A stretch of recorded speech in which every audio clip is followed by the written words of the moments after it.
先日、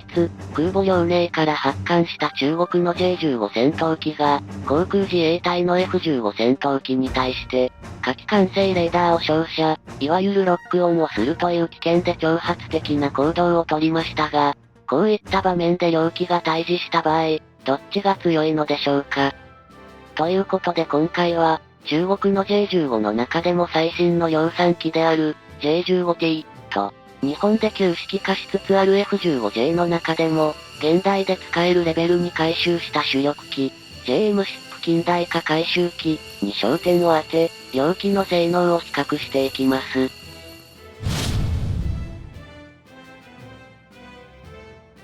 まず中国の J15T ですが、この J15 系列の戦闘機は、中国海軍が空母航空戦力を本格的に整備する過程で誕生した艦載戦闘機で、J15 自体は、ソ連の制空、マルチロール機であるスホーイ27をベースに中国が開発した J11 と、密かにウクライナから仕入れたソ連の艦載機、スホーイ33の技術をもとに作られた艦載機です。そして、その最新型の J15T は、カタパルトによる発艦運用を前提としており、電磁カタパルトを装備した空母福建での運用も視野に入れた艦載機です。機体サイズは全長約22メートル、全幅約15メートルと、元々のベースであるスホーイ27譲りの大型機で、これは F15 をも一回り上回るサイズ感で、艦載機としては異例とも言える大きさです。搭載するエンジンは、最新型の J15T については中国製の WS10 系が2機使用されており、推力は1機あたり、アフターバーナー仕様で 122kN、12から13トン級で、最高速度はマッハ2以上とされ、戦闘行動半径は 1400km 前後と推測されます。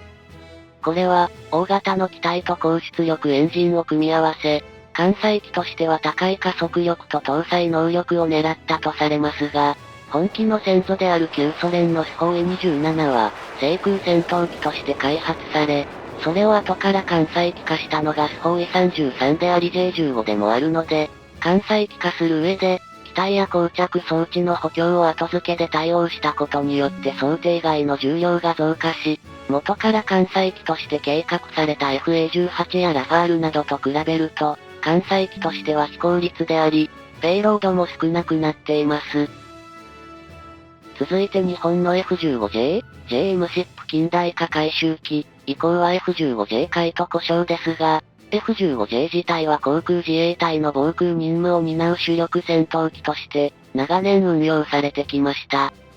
F15 の元々の設計思想は、高高度、高速性能を活かして、侵入する敵機を迎撃すること。つまり、両撃機、インターセプター、として開発された戦闘機で、今回比較対象とする航空自衛隊の F15J 改は、旧式化した F15J を改修するための、JM シップ、日本多段階能力向上計画、によって改修された機体に、さらなる近代化改修を加えた機体で、機体サイズは元々の F15 とほぼ変わらず、全長約19メートル、全幅約13メートルで、中国やロシアのスホーイ系の戦闘機ほど巨大ではありませんが、世界的には十分に大型の戦闘機となっています。搭載するエンジンは、プラット&ホイットニー社製の F100PW220EYHI がライセンス生産した IHI220E で、推力は1機あたり、アフターバーナー仕様で 112kN、11から12トン級、最高速度はマッハ 2.5 以上で、戦闘行動半径は 1900km 前後とされます。F15 は地上基地からの発進を前提としているため、艦載機のような構造的制約が少なく、純粋な迎撃機としての性能を追求した機体のため、最高速度やペイロードといった戦闘機の基本性能については、今でも J15 を上回っています。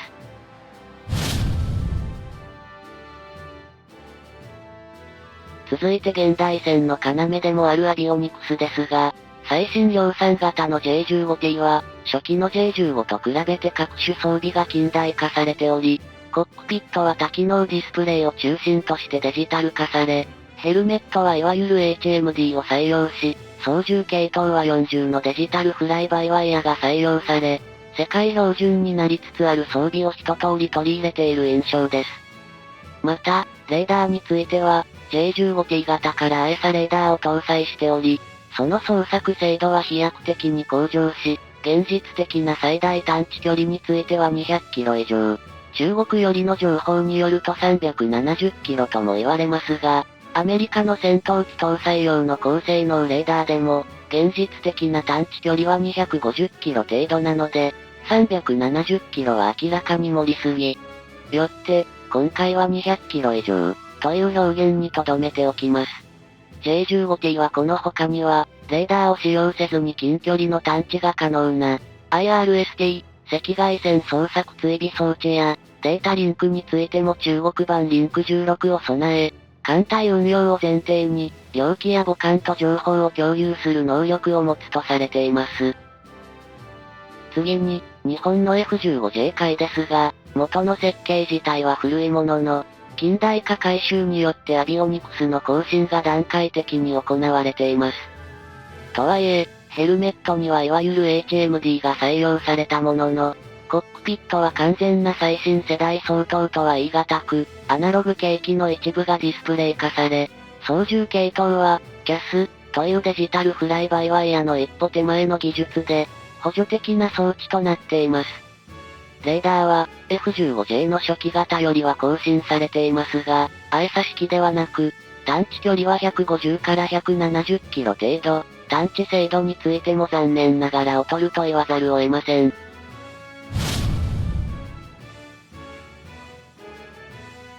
続いて武装ですが、今回は空戦による能力比較がメインなので、空対空ミサイルを中心に比較します。J15T については、短距離用と中距離用の2種類のミサイルを搭載し、短距離用の PL10 は、射程が20キロ程度で、HMD ヘルメットマウントディスプレイによる追尾、ロックオンが可能です。これは、ドッグファイトに適さないような戦闘機であっても、戦闘機自体は急激な軌道を行わずとも、HMD による視線移動だけでロックオンが可能で、ミサイル自体も高い推力変更性能を備えるとされ、中国メディアの報道によると、アメリカの AIM-9X サイドワインダーや、イギリスのアスラーム、ドイツのイリスティなどの西側短距離ミサイルに匹敵する、という言い方をしています。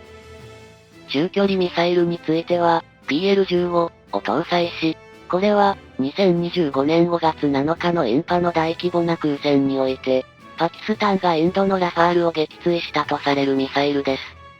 射程は150キロ以上とされ、能力はアメリカの中距離ミサイルである AIM-120 アムラーム相当とも、それ以上とも言われることもあり、欧州で標準的になりつつある、ミーティアミサイルと同程度のノーエスケープゾーンを持つ、という噂話も出ています。ノーエスケープゾーンとは何ぞや、というと、まず、通常のミサイルが燃料と酸化剤を混ぜた推進剤を使用し、それを燃焼しきった後は惰性で進むしかなく、ミサイルの速度が落ちるとともに誘導性能も落ちていくため、中距離ミサイルについては、100キロも飛翔するとほとんど命中は期待できなくなります。逆に、ミサイル側に十分な速度がある場合は、航空機側がどのような回避軌道をとっても、基本的にはミサイルの誘導性能がそれに勝ります。つまり、ノーエスケープゾーンとは、ミサイルが十分な速度を保ち、ほぼ命中を見込むことができる射程のことで、アメリカの AIM-120 アムラームであっても、ノーエスケープゾーンは50キロほどと言われます。それに対して先ほど触れた欧州のミーティアは、ラムジェットエンジンの採用によって酸化剤が不要となり、その分だけ燃料を増やすことができるため、十分な速度を保てる時間が長くなります。それによってミーティアのノーエスケープゾーンは、アムラームの2倍から3倍、つまり100キロから150キロもあるとされており、現代の対空ミサイルの中でもかなり優秀です。で、中国の PL15 もそのラムジェットを積んでいるかもという話があり、もしそれが本当なら、日本にとってはかなり脅威なわけですが、PL15 の画像を見ると、エアインテークがないので、多分ラムジェットではないと思います。続いて、日本の F15J 海ですが、短距離用としては04式空対空誘導弾、AAM5 を搭載し、こちらも HMD ヘルメットマウントディスプレイとの連携により、ほぼ全周囲への攻撃に対応し、なんなら真横にいる敵への攻撃すら可能となっており、いわゆるオフボアサイト光線について、高い能力を持ったミサイルです。ミサイルのシーカーの視野から外れたところにいる敵機への攻撃能力を持ち、捕捉範囲外から発射し、近づいたところで誘導する発射後ロックオン、LOL が可能となったことで、射程についても従来より大幅に向上しています。